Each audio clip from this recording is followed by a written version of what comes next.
Wall Street Wrap-Up is supported by Bamboolas, featuring live music and coming soon, tapas and wine upstairs. Bamboolas, the heartbeat of Frenchman Street. This week on Wall Street Wrap-Up, Louisiana's Steve Scalise drops out of the race for Speaker of the House against Ohio's Jim Jordan. Ford is reeling with the UAW strike hitting the company in their largest and profitable plant facility in Kentucky. Oil spikes as Middle East tensions escalate, and Iran is making huge gains in oil sales due to the U.S. reducing oil sanctions in that country. And some of the largest banks today releasing their third quarter earnings. But how much trouble are banks in holding billions of bad commercial real estate loans? If you saw the movie The Big Short about the financial crisis of 2008 with Steve Carroll and others, Carroll, the character, is based on investor Steve Eisman, who with a few others shorted the subprime mortgages, the banks, and other financial institutions. Well, tonight, we're going to be talking with the real Steve Eisman about problems today with banks holding commercial real estate loans. Why are depositors pulling out of banks for better returns? And what is he shorting today? And his thoughts on the stock market. I'm Andre Laborde. We've got these stories and more, so sit back, relax on this Friday the 13th. Don't walk under any ladders, and it's time for Wall Street Wrap-Up.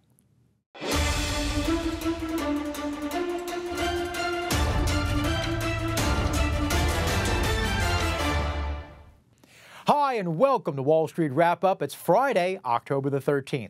Before we begin, last week we had an interview with John Stoltzfus, the chief investment strategist at Oppenheimer Asset Management, and we were discussing retail and department stores experiencing what they called shrinkage and what, as everyone else knows, as theft and shoplifting. We put up a graph that said in 2022, last year, retail stores lost $112 trillion. What we meant to say was $112 billion. And this week, the CPI for September was released by the Commerce Department, and inflation rose 0.4% for the month and 3.7% for the year. We are moving closer to the 2% target goal of inflation compared to the highest inflation that we had in June of last year at 9%. Now, to bring it back to 2%, it'll be slower and more precise. Overall, inflation from September is at 3.7%, with year-over-year food up just over 3.5%. Rents are up over 7%. And from last year, when inflation was at its highest, we've dropped in both energy and as well as new and used vehicles. So, how did our money do this week? Top stocks for the S&P 500 were Dollar General, Progressive Insurance, and Hess Oil. And the S&P 500 and the NASDAQ had back-to-back weekly losses. The S&P laggards this week were Caesars, AMD, and Rockwell. And this week, the Dow Jones closed today up 0.8 point for the week. The S&P 500, they closed up today just almost at 0.5%, and the NASDAQ, they closed today down just short of 0.2%. Well, there are now about 33,000 UAW members on strike. The United Auto Workers Union stepping up its strike against Ford to hit their largest factory in Kentucky. Now, to put this in perspective, this Kentucky plant is the most profitable plant at Ford, with all 8,700 members walking off the job yesterday. And this one plant, now on strike, makes up almost 20% of Ford's U.S. production. Truck plant that produces the Lincoln Navigator, a Ford's Expedition, as well as all of the F-Series of trucks. Sean Fine, the president of the UAW, is clearly wanting to hit Ford where it hurts at their highest profitable vehicles, the trucks. And this week, OPEC released its World Annual Report. It's a 200-page document looking at next year and the years ahead and the widely followed in the world of energy. Now, today, we're using just under 100 million barrels a day of oil, and it's climbing to just over 110 million barrels in 5 years from now. And it's supposed to grow to 116 million barrels a day by 2045. Now, you can say and expect an oil group to be bullish on oil, but OPEC has been mostly correct in its estimates. As an example, in their 2008 oil outlook, they pegged oil now to be almost exactly for this year. Well, many of the major banks today reported earnings, but hidden are loans held by regional and larger banks or commercial office real estate loans. Now, why are banks important? Well, like Willie Sutton said, that's where the money is. People aren't coming into the office as before COVID, so landlords are not having the cash to pay for their mortgages, and depositors are pulling their money sometimes out of the banks to get higher rates somewhere else. Joining us tonight is the man who shorted the subprime mortgages in 2008, known as CDOs, to talk to us about banks, investing during the Israeli war on terrorism, and much more. He's the portfolio manager at Neuberger Berman, Steve Eisman. Hi, Steve. Welcome to Wall Street Wrap-Up. Thank you for having me. Steve, with the events this week with the Middle East of Israel, Hamas, Iran, does that alter your investment strategy in any way? God, I wish you hadn't asked me that question. And at the very beginning, too. I've been too much in a state of shock and rage, really, to be able to think clearly about it. I mean, I never thought that I would see mass pogroms happen again in my lifetime, because I thought that's what my grandparents left. And I've tried to think about it somewhat during the day, and I cannot, unfortunately, I have been looping on a quote that I learned a long, long time ago when I used to study Talmud, which in the original form was Habala hargecha hashkem lahargo, which means when your enemy is coming to kill you, get up early in the morning and kill them first. And I just can't. It's going to take me days to process this. It really. As I think most people are the same way. People in the United States are still in the state of shock. Do you think that oil will be going higher for longer? I have given up a long time ago trying to predict oil prices in any particular way. It's as I like to say, it's above my pay grade. I was young at the time, but it was on October the 6th, which was one day before this tragic event, but in 1973 with the Yom Kippur War. And because the United States sided with Israel, the Arab states were upset, and we had the gas lines, and it was so bad that many people may not know this, but I mean, who were not around or too young, but the last number on your license plate, if you had an even number, you were allowed to get gas on one day. Odd numbers were you. I remember I used to sit in line with my father. Yes. When used to do it. And it was the same way with me, Steve. Same way. I'm curious, do you think oil is diversified so much now that we won't be going back to those days? Oil as a percentage of the U.S. economy is so much smaller than it used to be. We're much more diversified. And nor do I think that, I mean, this is just my personal opinion. I don't think that what's happening in Israel right now is going to have any impact on the flow of oil. I don't think the Arab nations are going to do anything about that one way or the other. They'll keep flowing the oil. So I don't think that is an issue.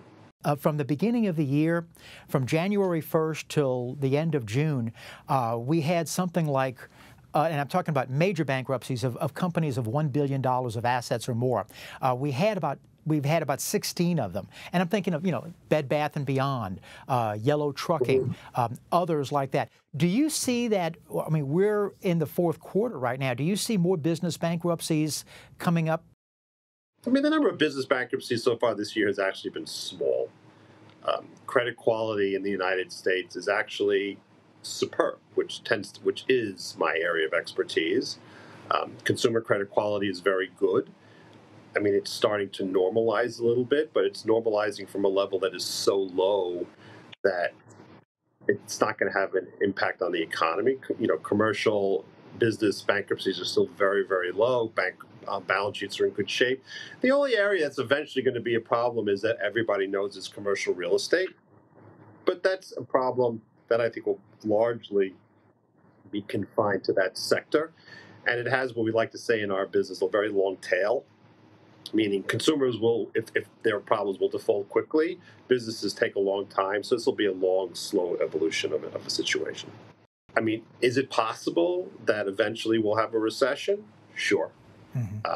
Although there's no data at this point to say that there is one coming. I mean, even those economists out there who I respect, who are predicting a recession, would be the first to admit that there's actually no data currently that there's a recession on the horizon. I mean, everybody saw the jobs data on Friday, which was kind of shockingly very strong.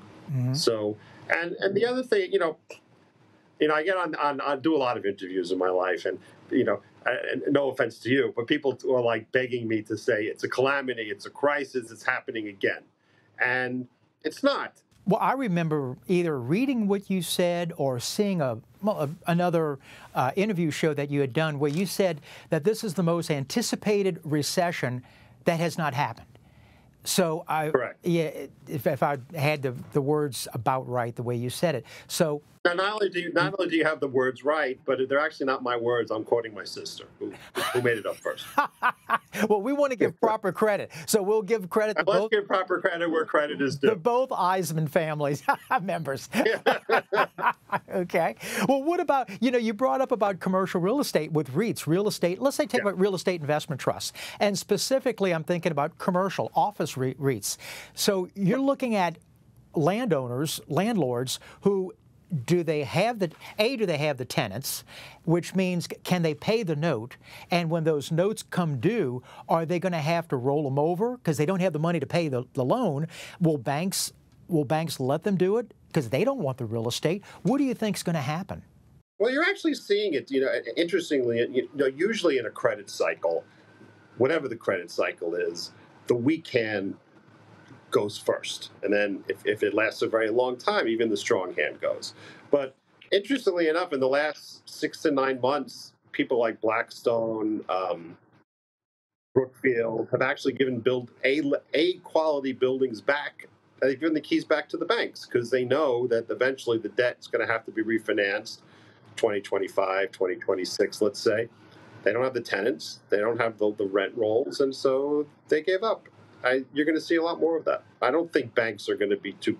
Now, there's one thing in the banking business that they sometimes do, which is they like to call extend and pretend, meaning they'll just roll over the loan at the same rate and hope the problem goes away, which is why these problems tend to evolve slowly. But they'll evolve. More regional banks do the real estate loans, from what I understand, than the large ones. Are we looking at problems coming up in the foreseeable future for not just the small regional banks, but maybe even the larger ones as well? Well, the large ones, when they originate commercial real estate loans, will package them and put them into commercial mortgage-backed securities. So the last time I looked at something like Steve, that sounds like a harbinger of back in 2000 mortgage-backed securities. You're not going to bring up collateral debt obligations, are you? Look, I could start to go into my comedy routine about calamity happening. It's not, when you compare the size of the residential mortgage market versus the commercial real estate market, the residential mortgage market dwarfs it. Okay. So this is going to be a problem.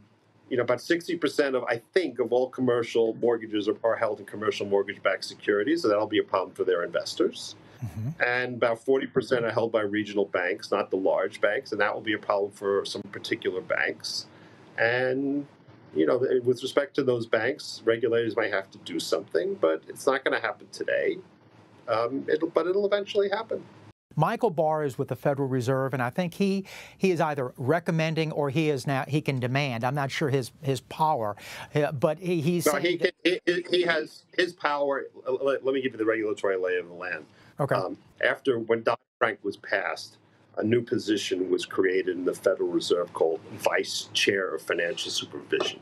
Right. Okay. Which is just a fancy word of saying Chief Bank Regulator of the United States of America. It's actually a shocking statement to say that before Dodd-Frank, there was no chief banking regulator of the United States of America, which doesn't exactly say a lot of wonderful things for us. But right. But currently, Michael Barr is vice chair of financial supervision, so he has a lot of authority. Well, he was saying how, if I understand correctly, that he wants now banks to have 20% more cash reserves on the sideline for banks. And I'm assuming for that's both regional and also major banks. But if they're going to I think raise he the said cash... capital, not cash reserves. There's a big difference. Okay. Unfortunately, what I think Vice Chair Barr is doing is I'm trying to remember the quote. Generals like to fight the last war. Mm-hmm. So, what was the last war? The last war was banks had a lot of bad credit, and they didn't have enough capital, and that all that bad credit was largely in the large banks, and the system blew up. So, after 2010, the then Vice Chair of Financial Supervision, Daniel Tarullo, increased the capital requirements, made the banks reduce risks, and made them keep a lot more liquidity on their balance sheets. But the liquidity aspect was only for the large banks. So one of the major reasons why Silicon Valley blew up is they were not required to have that kind of excess liquidity on the balance sheet. So what they did was they went out and bought some very large amount relative to their size of long-term U.S. Treasuries, and when rates went up, they were underwater. And then when their depositors, venture capitalists, started to pull the money, they had to sell the bonds at a loss, and goodbye Silicon Valley. Do you think that there will be more banks that are doing that? They just haven't uncovered them yet, that are doing identically like what Silicon Valley Bank is doing by buying long-term treasuries when they actually need it short-term? Well, that ain't an easy question to answer. But what I would say is that Silicon Valley went under for two reasons. One was they had a lot of bonds that they had massive losses in. That's not enough to sink a bank. What you also need is depositors fleeing, so you have to sell. And not clear if that's going to happen to other banks, but hopefully the regulators will have time to work it out. I mean, I think with Silicon Valley, they insured depositors up to their above their $250,000 level. That they went. I mean, they actually didn't. No, they actually didn't. All right. They said they would. Okay. But then they didn't. They created some programs that gave those banks liquidity, and they hoped the problem would go away. So technically speaking, your deposits are not guaranteed above $250,000. I don't think most people know that. Right. Well, that's what I get for only reading the first paragraph and not the second paragraph. Well, what happened was you listened to the government that Sunday night, yeah, but you didn't listen Monday morning. You know, you always got to listen to part two on Monday morning. Listen to the end of the sentence. It's a whole different scenario. Whole different scenario. Well, exactly. You know, Steve, the definition of insanity is sometimes doing the same thing over and over again, thinking you're going to get a different result. And I remember a couple of months ago, the government, I think it was the Biden administration, said that to get people to get in more home ownership, what they're doing is they're going to lower the credit rating so that if you have a lower credit rating, you'll be able to get a lower bank rate. But if you have a higher credit rating, in other words, you've got stronger credit, you're going to have to be paying more. Yes. What do you think? One will Well, it's not. Look, again, it's above my pay grade. It's not an insane idea in the sense that the people who can really afford, have the perfect credit, if they pay a little bit more, they'll subsidize the other people who can't afford as much. It's not a crazy thought. The only thing I would say about the mortgage market currently is that credit quality is impeccable. But that's not the problem with the housing market. The problem with the housing market is that pretty much everybody who owns a home today has a 3% mortgage. People who want to buy a home today the current mortgage rate is like 8%. So, one thing I learned very clearly when I was in grade school was that the number 8 is a lot higher than the number 3, in case anybody wasn't paying attention. And I actually calculated that if, let's say somebody bought a house, just make up a number, for $300,000. it doesn't matter actually the number, but let's just say $300,000, and you had a 3% mortgage. For somebody to buy your house today at an 8% mortgage, to have the same monthly payment as you do with a 3% mortgage, the house price has to be cut in half. Well, I would imagine, Steve. The house price has to be cut in half. But here's the caveat. Okay. As long as people have jobs, they're not going to sell their home for half. So what the situation in the existing housing market today is there are no sales because nobody wants to sell their house down, especially when they have a job. And the people who want to buy don't want to buy the house at the same price because the monthly payment's too high. But do you think that there are more people with lower credit ratings than higher credit ratings? So if like you say, if one oversets the other, if the people with good credit are subsidizing those with bad credit, I mean, I remember, and I know you do, like back in 2007 or prior to that, Barney Frank, who at the time was congressman from Massachusetts, said, you know, let's roll the dice, see what we get. And they rolled the dice and see what they got. He rolled them. He rolled them. But you know what? It's a little unfair to say that Barney Frank actually rolled the dice because the bad mortgages, most of them were in the subprime market, which was really an unregulated market. The government really didn't. I mean, Barney Frank liked to say that he rolled the dice. He didn't really roll it. Wall Street rolled it for him. Okay. Well, like we were talking before about Dodd-Frank, are there more rules on the subprime mortgage that what happened in 2007 and 2008 won't happen again? There are no subprime mortgages made in the United States today. Almost none.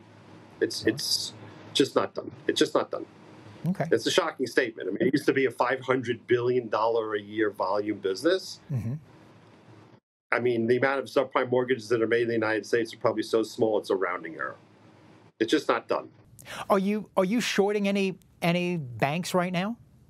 Well, I don't short anything for clients anymore. We're long only. Okay. And the only type of shorting that I have is just for my own personal account, and I'll just keep that information to myself. Okay. Well, how about if I ask it this way?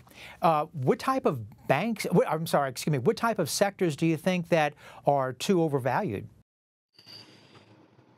What kind of sectors do you think too overvalued? I don't really think of it that way per se. I mean, you could make an argument that parts of tech are overvalued, but on the other hand, it's the most dynamic part of the U.S. economy. You know, if I think something is overvalued, that doesn't necessarily mean it's a calamity is approaching unless the fundamentals are about to deteriorate. You know, one of the things that let me put it this way: on the long side, buying something because it looks cheap is usually a value trap. Mm-hmm. And shorting something just because it looks really, really, really expensive is usually a recipe for losing a lot of money. At one time, there was like a little over $5 trillion in the economy in cash reserves.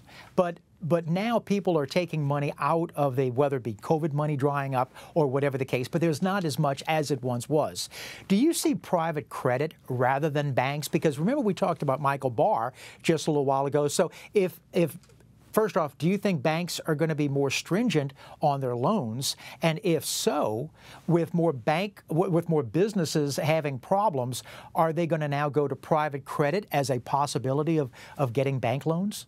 Yeah, the answer to that question is yes, yes, and yes. Okay. So let me elaborate on 3 yeses. So during COVID, because of all the money that came in and nobody had anything to do, trillions of dollars went into the banking system in the form of deposits. And now that rates are up, that money is leaving and going into money market funds. There's probably something like $2 trillion worth of excess deposits still in the banking system. And I think over the next couple of years, assuming rates stay up, a lot of it will leave. So if you're a bank and you're losing deposits, that means you have to make fewer loans because the deposits are the way you fund your loans. So throughout the banking system, you are finding banks are tightening their credit. If you're a bank and you're tightening credit, but the economy is still good, somebody else is going to make that loan. And that's happening now in the outside of the banking system with companies like Apollo or Blackstone or some of the BDOs, what you call small business, BDCs? BDCs, et cetera. And that's going to continue. What about last week? We had John Stoltzfus on the show, and John is the chief investment officer at Oppenheimer Asset Management, and he said that industrial stocks he was very high on because with government money being put out for bridges and other types of industry, that he liked that sector. It's first of all, there's about $1.2 trillion that the United States government is going to spend in the form of either direct spending or tax credits that will be in a bunch of different areas. I think this is a massive opportunity to invest in over time. And yes, I'm very, very positive on it. Steve, I've got a lot more questions, and I hope you come back for a part 2. I thoroughly enjoyed it. Okay, thank you very much. Thank you, Steve. Hey, if you have a question or maybe a comment about the show, well, we would love to hear from you. Make it concise, make it piffy, and write us at andre@benacapital.com. Now, for a wrap-up on Wall Street. Social Security checks will be going up in January, beginning next year, due to inflation. Starting in January, Social Security benefits will be rising by 3.2%. Amounts are adjusted due to the COLA, or cost of living adjustment, decided by the annual CPI. And if you're planning a trip to Disneyland or Disney World and you bring the kids, definitely you need to bring some more money. Since losing on the movies and Disney streaming and also a falling stock price, the Mouse House will be raising prices on by more than 8% for a one-day ticket, and a 5-day ticket at Disney World and Disneyland will be rising by 16%. Now, that, of course, is in addition to their raising prices of parking, of souvenirs, and food. And as anyone knows, you can't get out of Disney without parking, food, and lots of souvenirs for the kids. Well, next week, it's going to be the 50th anniversary of the Arab oil embargo, and as this week's CPI number is bringing inflation to the 2% that the Federal Reserve wants, what type of stocks should we be investing in for the remainder of this year? And should we expect another market downturn, as maybe we had in August and September? Join us next week when my guest is going to be Glenmead Capital's Chief Investment Officer, Jason Pride. Jason at Glenmead has over $42 billion of assets under management. That's Jason Pride next week. And that's a wrap-up for our show this Friday, October 13th. Our thanks to Steve Eisman for being with us this evening. But as always, we appreciate you for allowing us into your homes tonight. Have a fun weekend with the ones you love. I'll see you next week. Remember, if it's Friday, it's Wall Street Wrap-Up. I'm Andre Laborde, and remember, money never sleeps. Good night.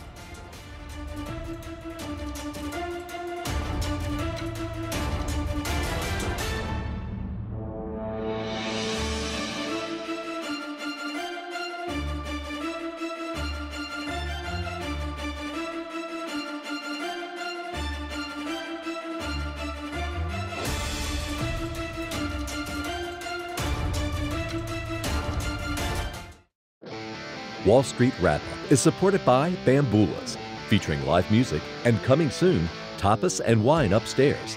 Bamboolas, the heartbeat of Frenchman Street.